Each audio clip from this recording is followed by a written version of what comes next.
अलीगढ़ के सांसद सतीश गौतम ने मुस्लिम बाहुल्य क्षेत्र में अल्पसंख्यक मोर्चा के जिलाध्यक्ष कार्यालय पर हुई तोड़फोड़ और पीएम-सीएम के फाड़े गए पोस्टर के बाद बहुजन समाज पार्टी सहित समाजवादी पार्टी के कार्यकर्ताओं पर इस कृत्य को करने का बड़ा इल्जाम लगाया है। इसके साथ ही सांसद ने कहा कि उत्तर प्रदेश में मुख्यमंत्री योगी आदित्यनाथ की सरकार है। इस कृत्य को करने वाला कोई कितना भी बड़ा गुंडा क्यों न हो, किसी भी कीमत पर बख्शा नहीं जाएगा। गुंडों द्वारा कार्यालय में घुसकर की गई तोड़फोड़ और पोस्टर फाड़ने की घटना वहां मौजूद लोगों के सामने नहीं हुई, बल्कि मीटिंग खत्म होने के बाद गुंडों के द्वारा इस घटना को अंजाम दिया गया था, क्योंकि इस तरह की घटना को बीजेपी कार्यकर्ताओं के सामने आकर अंजाम देने की किसी की औकात नहीं है, क्योंकि रात में तो गीदड़ भी चिल्लाते हैं। अलीगढ़ के मुस्लिम बाहुल्य क्षेत्र में बनाए गए बीजेपी कार्यालय में हुई तोड़फोड़ के बाद बीजेपी सांसद सतीश गौतम ने कहा कि दिल्ली गेट इलाके में अल्पसंख्यक मोर्चा के अध्यक्ष इमरान सैफी के कार्यालय का स्वागत समारोह किया जा रहा था। उसी दौरान कुछ असामाजिक तत्वों के द्वारा बीजेपी कार्यालय की लगी दीवारों पर पीएम और सीएम के पोस्टर फाड़ने वाले लोगों को पुलिस के द्वारा चिन्हित किया जा रहा है, जिनके खिलाफ कठोर कार्रवाई की जाएगी। कोरोना काल में बंद हो चुके स्कूलों के बाद प्राइवेट स्कूलों की मनमानी फीस वसूली से परेशान अभिभावकों ने अब सरकारी स्कूलों का रुख कर लिया है, जिसके कारण सरकारी स्कूलों में अचानक छात्र छात्राओं की संख्या बढ़ने लगी है।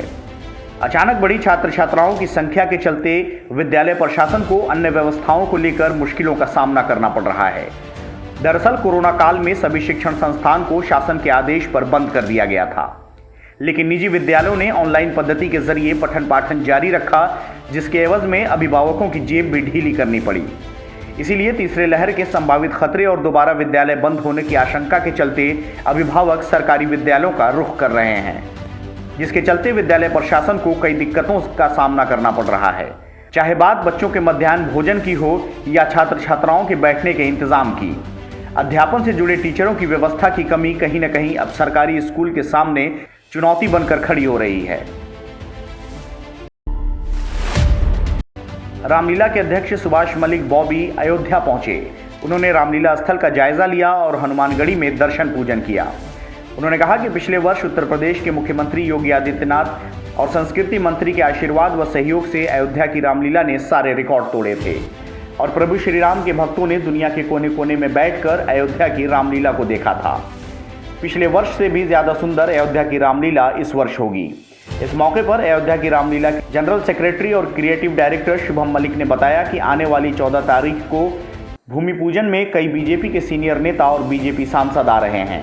उन्होंने कहा कि अयोध्या की रामलीला का मंच बनना मंगलवार से शुरू होगा। मंगलवार का दिन बजरंगबली का दिन होता है और अयोध्या की रामलीला के लिए मंगलवार का दिन बहुत ही शुभ होता है। उन्होंने बताया कि ये रामलीला मेरी माँ फाउंडेशन के द्वारा आयोजित किया जा रहा है। ये रामलीला 6 अक्टूबर से 15 अक्टूबर तक रात को 7 से 10 बजे तक दूरदर्शन से लाइव प्रसारण और कई सैटेलाइट चैनल व सोशल मीडिया प्लेटफॉर्म पर दिखाया जाएगा। अयोध्या की रामलीला में सांसद व भोजपुरी स्टार मनोज तिवारी कई भूमिका में नजर आएंगे और भोजपुरी के सुपरस्टार रवि किशन परशुराम की भूमिका में नजर आएंगे। अयोध्या में 14 सितंबर को आम आदमी पार्टी की तिरंगा यात्रा निकाले जाने पर रामनगरी के तपस्वी छावनी के महंत परमहंस दास भड़क उठे हैं। महंत परमहंस दास ने कहा कि आम आदमी पार्टी जनता की सबसे बड़ी दुश्मन है। दिल्ली के जेएनयू में जब देश विरोधी नारा लग रहा था, भारत तेरे टुकड़े होंगे, उनके समर्थन में आम आदमी पार्टी उतरी थी। दिल्ली के मुख्यमंत्री अरविंद केजरीवाल अपना रंग बदलने वाला गिरगिट रूपी इंसान है। पहले आम आदमी पार्टी के डिप्टी सीएम मनीष सिसोदिया और राज्यसभा सांसद संजय सिंह सरयू में स्नान करें, भगवान और साधु संतों के सामने जाकर माफी मांगें, फिर उन्हें तिरंगा उठाने का हक होगा। कहने को तो जिला अलीगढ़ स्मार्ट सिटी में दाखिल हो चुका है, लेकिन काफी लंबे समय से सड़क की बदहाली को लेकर आम जनता के द्वारा लगातार प्रदर्शन किए जाते हैं।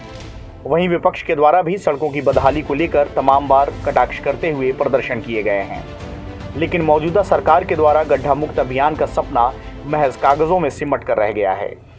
यही कारण है कि अब देश के प्रधानमंत्री के आगमन की सूचना के बाद लोगों का आक्रोश पनप उठा है। लोगों के द्वारा जगह जगह देश के प्रधानमंत्री के आगमन की सूचना के बाद सड़कों की बदहाली के पर्चे जगह जगह छपवा दिए गए हैं, जिसके बाद से ही प्रशासन में हड़कंप मचा हुआ है। आपको बता दें कि 14 सितंबर को देश के प्रधानमंत्री इगलास विधानसभा क्षेत्र के लोधा में विश्वविद्यालय का शिलान्यास करने के लिए आ रहे हैं।